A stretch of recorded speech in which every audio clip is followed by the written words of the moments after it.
Assalamualaikum, welcome to Bambi Channel. Tempat di mana kita akan sharing tentang kehamilan, persalinan, menyusui, dan produk review yang pastinya bermanfaat buat Bunda.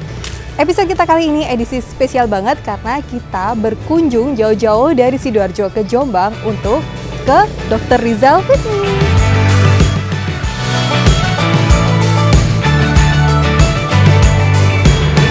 Masuk yuk.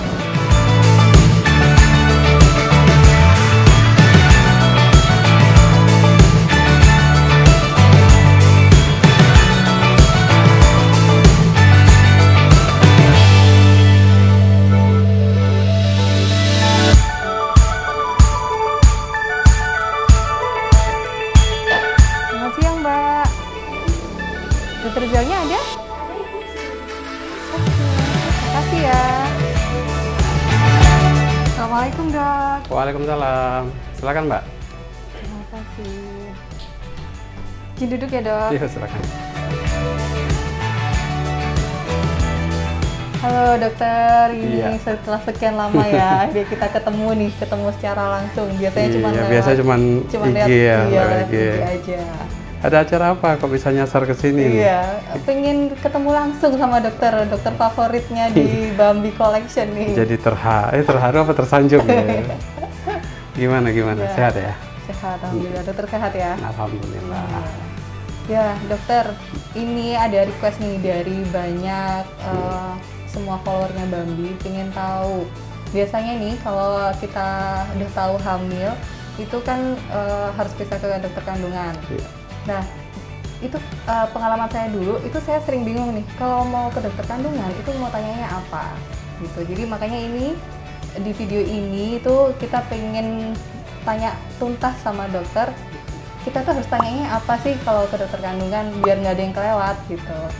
Nah, tapi sebelumnya itu saya pengen tahu nih dokter, kalau mamanya kita nih, apalagi kehamilan pertama ya, kalau mamanya tes, udah tes pack dulu positif baru ke dokter kandungan, atau udah ngerasa kayak mual-mual baru ke dokter kandungan, itu harusnya gimana kalau step awal? Oke, jadi gini, kalau mungkin saya mulai dari ini dulu. Jadi kadang-kadang kan masih bingung gimana sih kalau ke dokter, ngapain aja, apa yang harus dilakukan. Karena biasanya pasien juga kadang-kadang masih bingung kalau ini. Jadi biasa ketika datang, pasien bisa daftar di pendaftaran dulu, kemudian di sana di anamnese, kemudian ditanya-tanya sama bidannya, di tensi, ukur tinggi badan dan sebagainya. Setelah pemeriksaan oleh bidannya baru masuk ke ruang dokter. Nah, ketika di ruang dokter ini biasanya akan ditanya-tanya lagi, biasa ada anamnese. Misalnya anamnese itu kita bertanya ada keluhan atau tidak, apa yang kita perlu ketahui biasa kita tanyakan dulu. Setelah kita sudah cukup informasi apa yang kita butuhkan, baru pasien kita arahkan ke tempat pemeriksaan. Nanti di situ baru kita periksa semua. Setelah selesai pemeriksaan, baru kita jelaskan ke pasien. Jadi pasien balik lagi ke tempatnya, baru kita jelaskan. Jadi baru kita diskusikan. Kalau ada pertanyaan-pertanyaan, baru ditanyakan setelah pemeriksaan selesai. Nah, kembali kalau ke pertanyaan tadi, kapan waktu yang sebaiknya dilakukan USG? Sebenarnya tidak ada yang idealnya gitu, karena tergantung kasus. Ada yang datang sebelum hamil, pingin seperti program hamil, bisa, atau dia sudah telat, biasanya kita anjurkan tes dulu. Kalau telat tes di rumah, kalau positif baru USG kan. Jadi USG di trimester pertama ini sebenarnya penting banget. Jadi pertama kita untuk menentukan benar nggak dia hamil. Kalau hamil pun posisinya di dalam rahimkah, di luar rahimkah, itu juga kita bisa evaluasi. Kemudian juga untuk menentukan usia kehamilan yang tepatnya. Karena setiap orang beda-beda, ada mennya teratur, ada tidak teratur, ada yang tidak men sama sekali, tiba-tiba hamil. Jadi untuk menghitung usia kehamilan jadi sulit. Makanya USG di trimester pertama. Soal kapan, sebenarnya selama di bawah 13 minggu pertama tidak masalah, kapanpun boleh. Kapanpun boleh. Ya, jadi bisa ada keluhan kontrol USG, nggak ada keluhan pun tidak masalah. Jadi untuk memastikan dulu ini hamilnya normal apa tidak.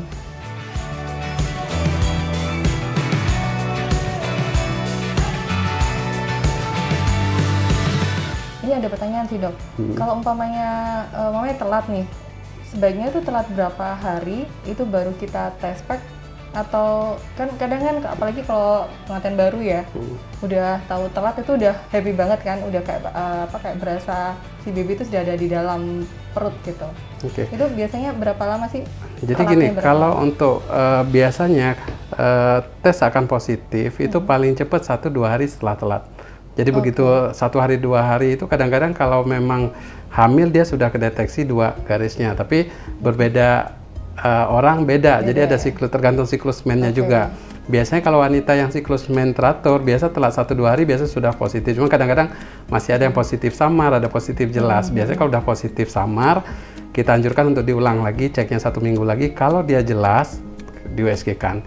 Jadi kalau misalnya telat 1 atau 2 hari biasanya ketemu dulu tes kencingnya. Tapi kalau di USG biasanya belum kelihatan.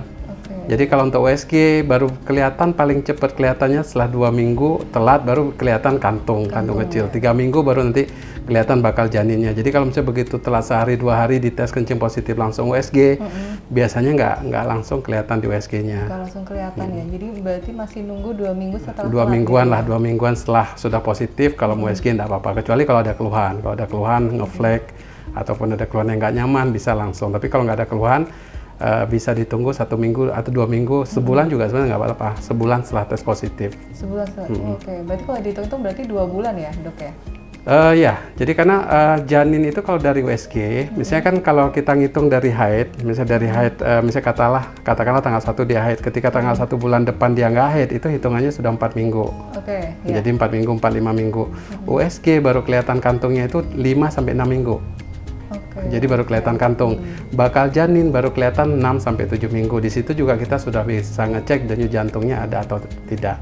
Jadi kalau USG, kalau saya sih nganjurkan kalau memang tidak ada faktor keluhan, biasanya sekitar telat-telat 2 minggu dari jadwal haid sudah boleh USG. Oke, biar pas pertama kali USG itu langsung udah kelihatan ini janinnya ada di dalam kandungan atau enggak ya.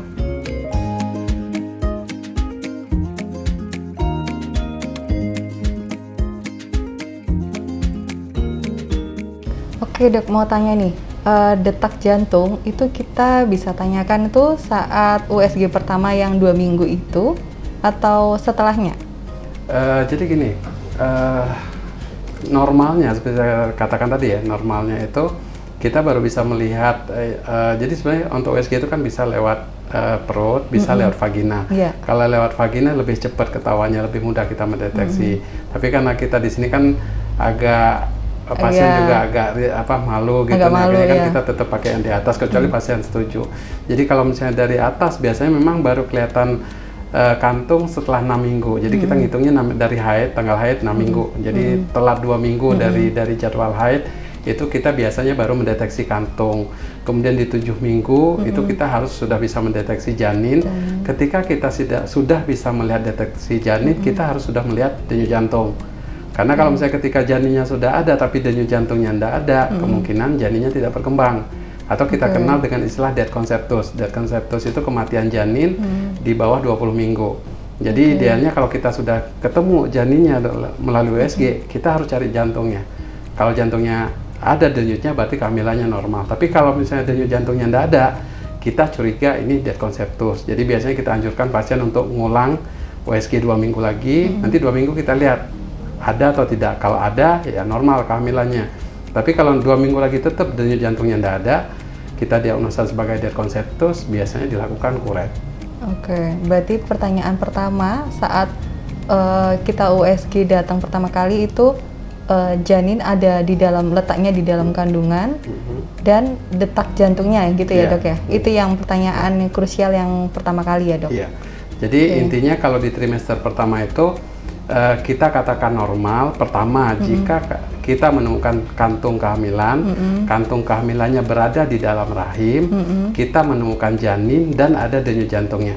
Jadi ini dulu. Itu dulu. Jadi kalau untuk detil-detil apakah ada misalnya tangan, kaki dan sebagainya, trimester pertama kita belum ngomong itu. Jadi yang penting janinnya ada, denyut jantung ada, untuk level itu sudah normal gitu.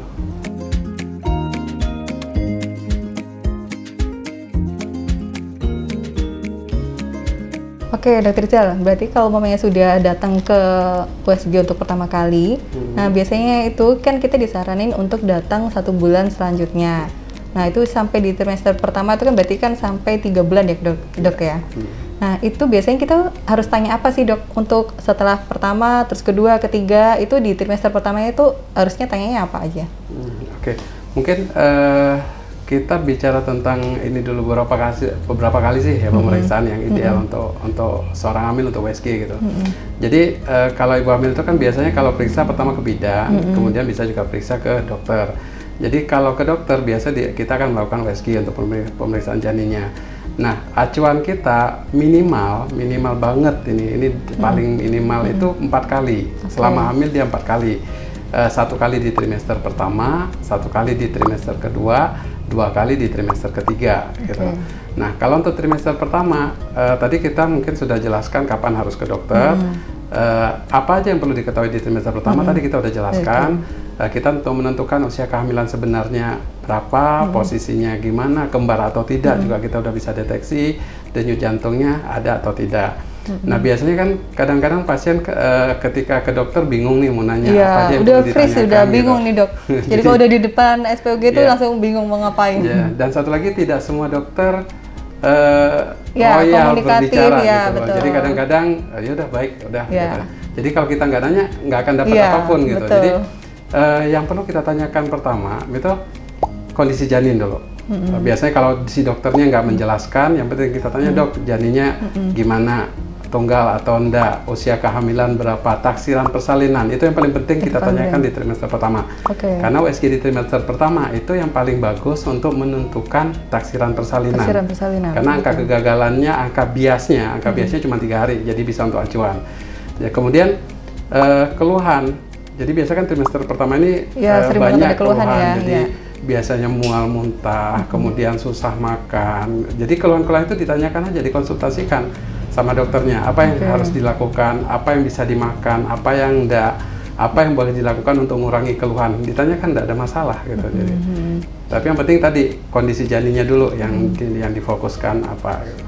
Oke, berarti kalau trimester pertama setelah mengetahui kondisi janin, terus berapa usia kehamilan, yang perlu ditanyakan, yang bisa ditanyakan adalah keluhan-keluhannya itu ya, terus apa yang dilakukan gitu, yang boleh dimakan dan yang tidak, itu yang biasanya sering kita tanyakan di trimester pertama. Oke, berarti setelah trimester pertama, berarti yang menginjak bulan keempat, masuk trimester kedua, nah itu kita harus tanya apa nih dok? Jadi gini, kalau pemeriksaan itu tadi kan kita jelaskan bahwa minimal 4 kali. Boleh nggak setiap bulan? Lebih baik. Jadi kalau misalnya si ibu bisa USG setiap bulan atau periksa setiap bulan, kita bisa memantau perkembangan janinnya per bulan. Jadi biasanya kita akan buat seperti grafik perkembangan janin. Jadi ketika di USG kita bandingkan per bulannya, nanti akan kelihatan, oh ini garisnya normal, jadi besar bayinya sesuai, tidak ada masalah. Jadi lebih mudah dibandingkan pertama USG, terus tiba-tiba nanti udah 7 bulan USG lagi, ternyata ada masalah. Jadi ngejarnya agak susah. Jadi kalau kepepet banget 4 kali tadi, tapi kalau kira-kira mampu dan fasilitasnya ada, memang kita anjurkan tiap bulan. Jadi perkembangan janinnya kita bisa pantau terus. Ya, dan mungkin ada juga di masyarakat yang takut USG tiap bulan, takut berpengaruh pada janin, itu juga sering kan? Nanti betul. Takut radiasi macam-macam itu sering. Pasien dok aman nggak sih kalau USG tiap bulan? Sebenarnya USG ini bukan sinar X, yang ada radiasi itu ronsen. Ronsen itu memang tidak dianjurkan untuk ibu hamil. Sedangkan untuk ultrasound ini dia memakai suara, gelombang suara, jadi aman untuk bayi. Jadi USG tiap bulan nggak ada masalah. Nah, kemudian beda fungsi USG di tiap bulan, tiap semester itu beda. Jadi kalau tadi trimester pertama kita sudah jelaskan. Nah, untuk trimester kedua fokus kita beda lagi. Untuk trimester kedua, pertama kita tadi memantau besar bayinya normal apa tidak. Untuk posisi trimester kedua enggak terlalu penting, karena bayi masih gerak-gerak gitu. Jadi kalaupun dia sungsang, lintang, ataupun kepala, untuk trimester kedua enggak ada masalah, karena dia masih berputar. Yang paling penting di trimester kedua ini adalah screening kondisi janin, jadi screening kelainan. Jadi kalau kita misalnya melihat ada cacat atau enggak, kemudian melihat anatomis dari si bayi. Itu si janin ya, kalau bayi janin, keluar, kalau masih janin. Jadi Idealnya kita untuk melihat perkembangan kelainan-kelainan tadi antara 22 sampai 26 minggu. Karena kalau trimester ketiga kita tidak bisa lagi evaluasi itu. Jadi di trimester kedua kita lakukan screening untuk kelainan janin, termasuk screening lab, laboratorium. Kadang-kadang sering dilupakan, tapi lab nggak dilakukan. Sedangkan lab ini perlu kita untuk mengecek apakah si ibu ada diabetes atau tidak. Kadang-kadang pada ibu hamil gula darah cenderung tinggi, itu kita lihat. Kemudian juga ANC terpadu. Jadi ANC terpadu itu pemeriksaan terpadu untuk ibu hamil. Jadi nanti dicek semua, termasuk HIV, kemudian sifilis, kemudian hepatitis, darah lengkap sama urin. Jadi lab-labnya sudah jalan di trimester kedua. Nah, untuk trimester ketiga fokus kita beda lagi. Untuk trimester ketiga itu kita untuk melihat posisi kepalanya di mana, sungsangkah atau tidak, lintangkah atau tidak, ari-arinya di mana, kira-kira nanti bisa lahir normal apa tidak, kondisi ketubannya seperti apa. Jadi untuk trimester ketiga itu fokus kita untuk persiapan lahiran. Jadi beda, jadi nggak bisa kalau dok saya ingin biar jelas di trimester ketiga aja sekalian lihat semua, nggak bisa. Jadi kadang-kadang gitu, sekali datang pengen lihat semua nggak bisa karena dia ada periodiknya gitu. Berarti di trimester kedua itu juga nggak kalah pentingnya ya dok ya, untuk biar tahu si janin itu berkembangnya perkembangannya secara normal atau enggak gitu ya. Jadi persiapan mental gitu. Jadi persiapan mental gini, misalnya katakanlah calon bayi kita ada masalah, jadi kita bisa menentukan nanti melahirkan di mana. Oh ini butuh penanganan seperti ini, jadi kamu harus melahirkan nanti di RSUD misalnya dokternya. Oh ini anak kamu aman-aman aja, lahiran di bidan tidak apa-apa. Jadi nanti arahnya ke sana. Jadi kita bisa tahu, bisa memprediksi dari awal kalau memang kita bisa mendeteksi kelainan dari awal.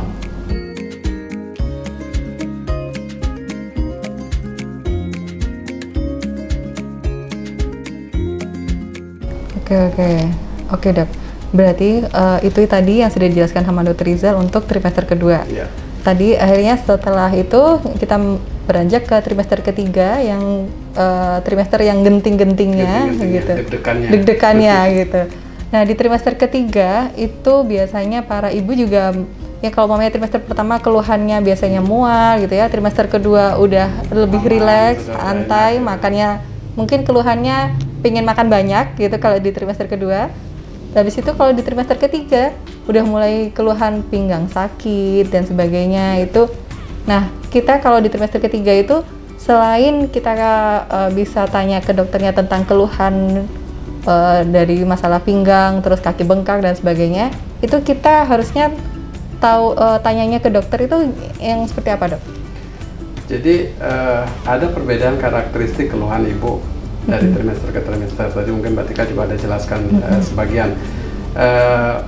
Kita jelaskan dulu tentang kapan periksanya. Jadi kalau kalau yang dianjurkan di trimester pertama sampai 28 minggu itu sebulan sekali cukup, sebulan sekali. Nah 28 minggu sampai 34 minggu biasanya kita anjurkan lebih cepat. Jadi bisa 2 minggu sekali. Itu nggak harus ke dokter sih, bisa aja ke bidan. Jadi durasinya diperpendek jadi 2 minggu sekali. Di atas 34 minggu sampai lahir itu malah seminggu sekali. Seminggu sekali, ya. Anjurannya seperti itu. Biar kita memantaunya lebih detail gitu. Nah, untuk trimester ketiga itu kan masa-masa mau melahirkan sebenarnya trimester ketiga. Jadi biasanya kepala bayi sudah mulai masuk panggul, biasa di 36, 37 kepala bayi sudah mulai fake. Keluhan ibu juga semakin banyak, jadi nggak bisa tidur. Kemudian bagian panggulnya mulai nyeri, pinggang mulai nyeri. Jadi keluhannya makin rame di situ. Untuk pemeriksaannya sendiri, biasanya yang perlu ditanyakan pertama posisi janinnya gimana. Jadi kepalakah, sungsangkah, lintangkah. Kemudian kalau memang misalnya kepalanya masih belum masuk, apa yang harus ibu lakukan gitu. Tanyakan juga kira-kira ini udah masuk panggul atau tidak. Kalau belum masuk panggul, apa yang harus dilakukan. Bisa lahir normal apa tidak.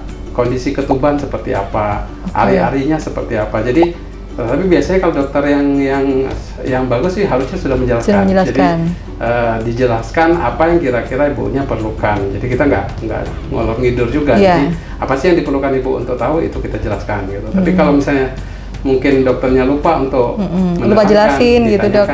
Jadi fokus nanya juga Jadi apa yang perlu diketahui gitu sih. Jadi intinya kesejahteraan janin pada trimester ketiga. Trimester ketiga. Oke, berarti di trimester ketiga itu kita benar-benar harus tahu kondisi yang di perut itu tentang untuk persiapan melahirkannya ya dok ya. Bisa lahir normal apa tidak, harus sesar atau enggak. Kalaupun bisa lahir normal, bisa di bidan atau harus di rumah sakit, karena beda-beda. Normal tuh nggak harus semua bisa di bidan. Ada juga lahir normal tapi ini nggak bisa di bidan nih. Ini harus di rumah sakit karena nanti ada risiko ini jadi persiapan itu yang didiskusikan gitu.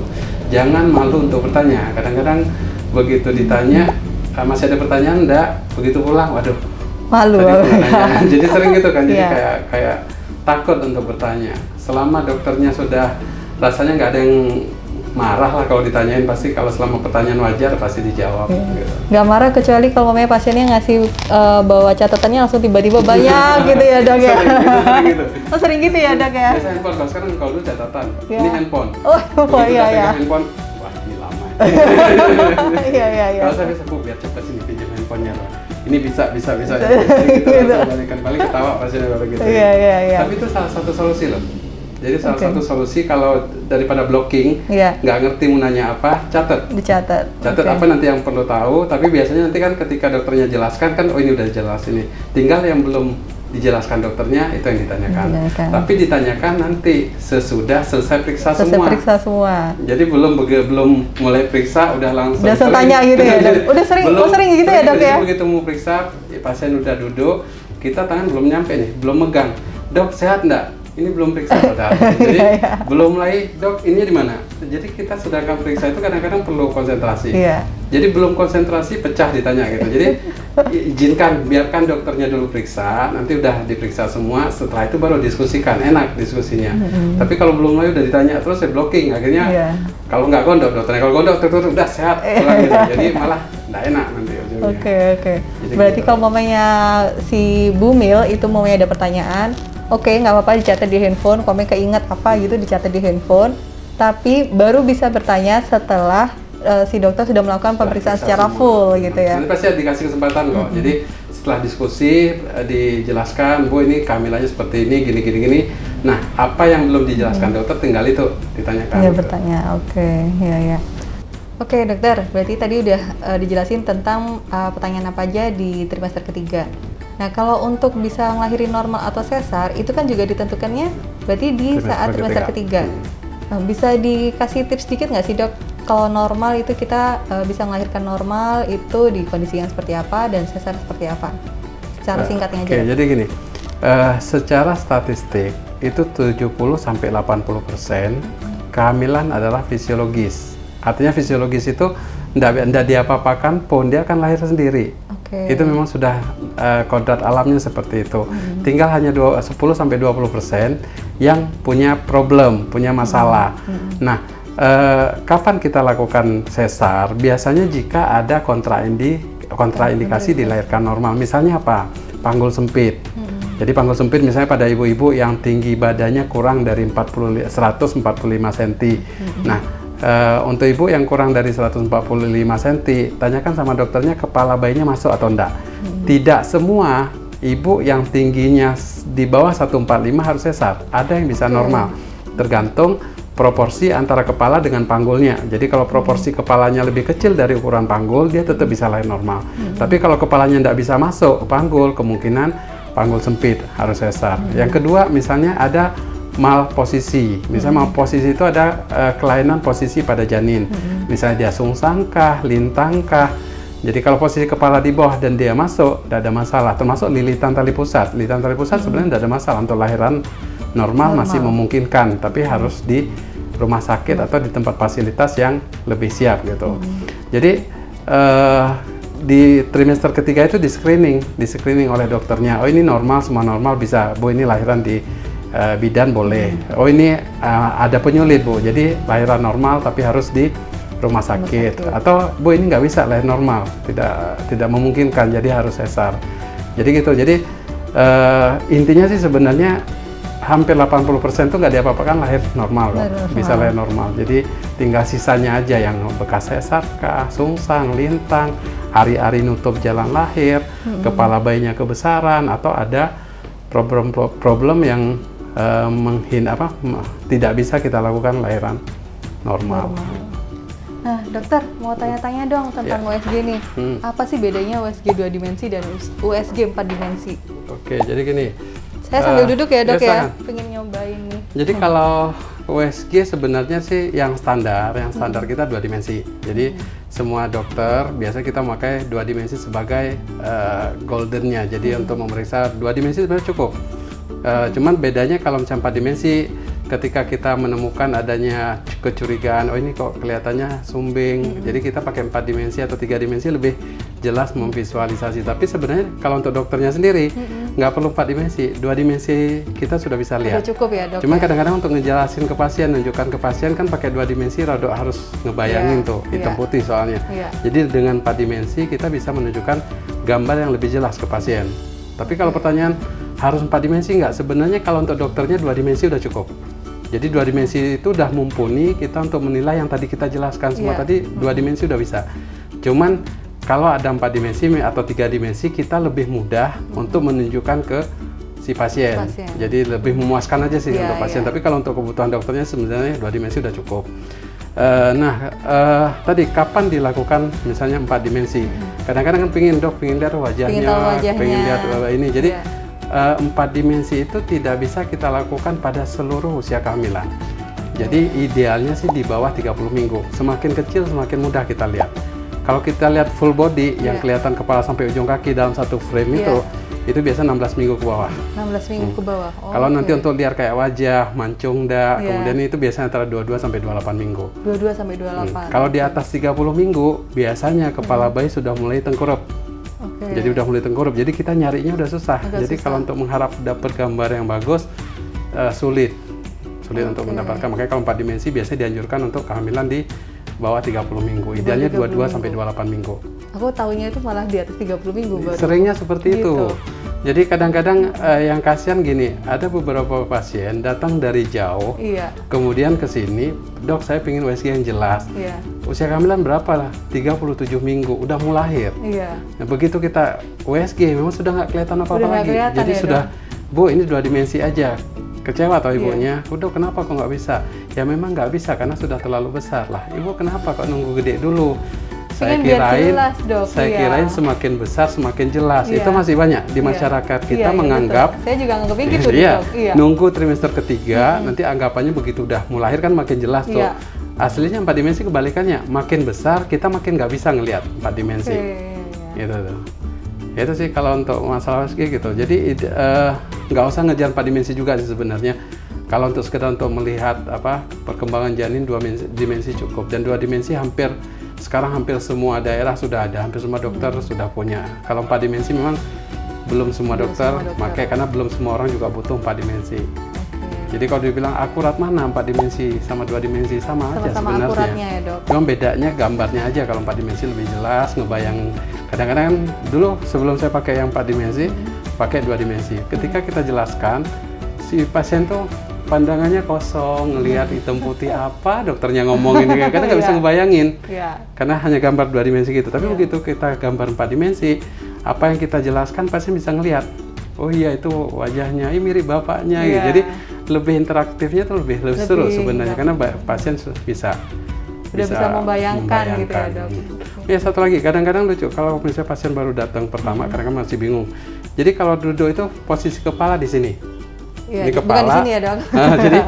Jadi kepala di sini, nanti badan di sini, nanti kita periksa dari sini. Jadi kadang-kadang kalau baru pertama datang langsung kakinya ditaruh di sini. Oh iya. Gitu ya, Dok ya. Begitu datang tuh kaki di sini, kepala di sini. Bu, kebalik Bu, kepala di sana gitu. Jadi itu juga.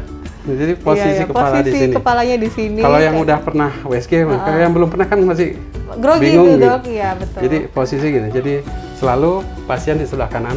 Jadi kita tangan kanan kecuali dokternya kidal. Dokter kita berarti memang biasanya di sebelah kanan ya. Oke, terima kasih banyak Dokter Rizal, waktunya kita udah diizinin datang dari Sidoarjo ke Jombang, terus dapat penjelasan yang detail banget. Oh ya, dan buat teman-teman semua yang baru aja follow Instagramnya Bambi, kita ini udah Bambi dengan Dokter Rizal Fitni itu udah sering banget ngadain Instagram live. Kita udah live itu dari bulan April ya, Dok ya. dari awal pandemi itu sampai sekarang kita sering banget ngadakan Instagram Live. Pembahasannya apa aja? Itu udah banyak pembahasannya, banyak. udah. Kalau pengen kita bahas ada pertanyaan, komen Iya, di bawah. langsung komen di bawah. Nanti kita live. akan bahas dan kita akan buatin videonya dan mungkin nanti kita langsung Instagram Live gitu ya, Dok ya. Siap. Oke, buat teman-teman terima kasih banyak yang udah nonton dari awal sampai akhir, pasti bermanfaat banget kan. Dan jangan lupa seperti biasa like, komen, subscribe dan bunyikan loncengnya biar kita dan tim Bambi itu semakin semangat bikin videonya. Ya. Terima kasih banyak ya, Dokter. Sama-sama. Terima kasih teman-teman. Assalamualaikum.